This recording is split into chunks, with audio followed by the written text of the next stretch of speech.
Ladies and gentlemen, I am SidAlpha, and the primary purpose of this video is to discuss some recent news I've been seeing getting blown up into something it's likely not, and it surrounds the Bethesda Launcher and a potential security vulnerability. And I'll go ahead and get right to the point here. I've already been sent the basic information being discussed here by a viewer several days ago, but after testing the other night and gaining a little bit of a better understanding as to what is happening and why, I was extremely doubtful as to if I would even make a video at all. However, since I have also been sent some videos such as Bethesda exposed type content and some other nonsense by YouTubers both large and small, I felt it would be worthwhile to discuss this so-called vulnerability and what it actually means.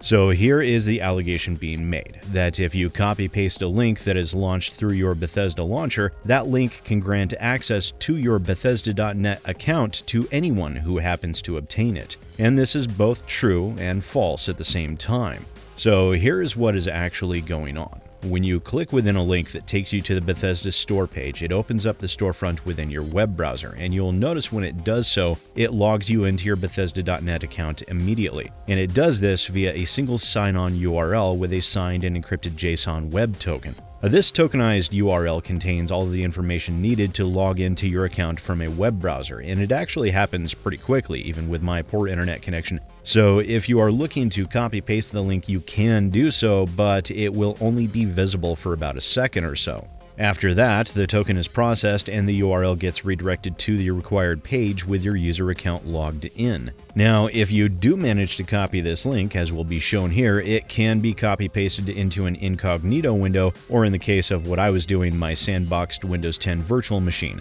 I also did some testing with one of my channel's moderators, Genzo, and verified that even with him being on the eastern side of the United States and me being on the western, the single sign-on token did work, and it logged him in under my Bethesda.net profile. So here are some of the additional aspects to be aware of. During all of my testing the other day, this link only functioned in this manner for a short time. We tested it again after 3 minutes, and it no longer functioned. And I did some additional testing last night to try and narrow down the time frame, and even as little as 1 full minute going by was enough to render the token useless, and it did not log into the account. Now, I pointed this out because one of the concerns was if someone had a virus on their PC and browser traffic and/or keylogging was taking place, data being scraped, URLs being visited could be collected by a bad guy doing bad things and could ruin your day with your Bethesda account. And judging on what I've seen with my own testing, the concerns for this is beyond minimal. Not only would you need to be quick enough on the draw to copy the tokenized URL if you were to send it to someone, or if a bad guy doing bad things was happily collecting data dumps from your web traffic, the URL would have to be used within a single minute in order for it to be of any use to anyone.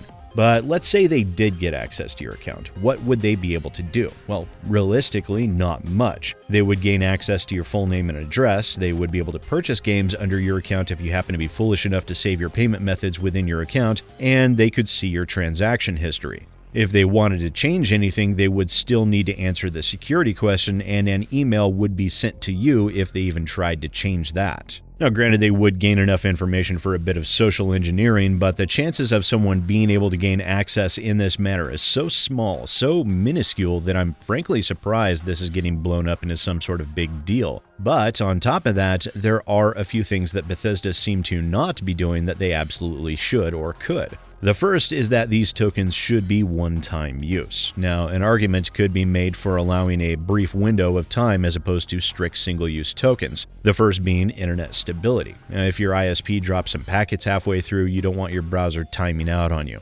That would create a negative customer experience, and the realities of internet stability plus potential browser issues could be a likely factor as to why they opted for an extremely limited amount of time. The other item that they are not doing in this regard would be geolocation. Now, if a token is requested within a specific region, which can be determined based on IP address, the token should be locked to that region. Note that I stated that Genzo and myself are on opposite sides of the country, and yet, within that limited time window, he was able to use the token URL as well. This tells me that if Bethesda is using geolocation practices, then it is probably based upon country and not region.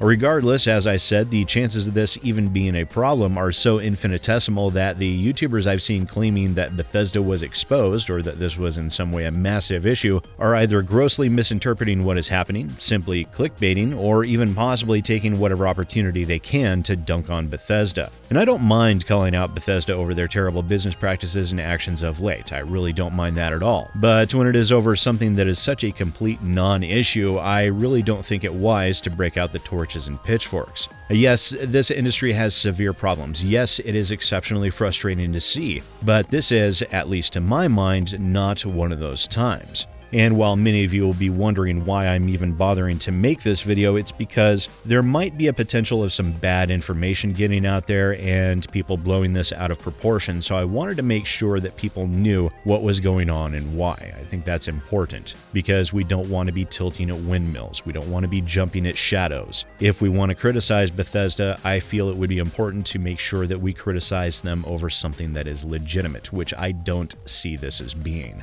Once again, ladies and gentlemen, I am SidAlpha, and I'll see you next time.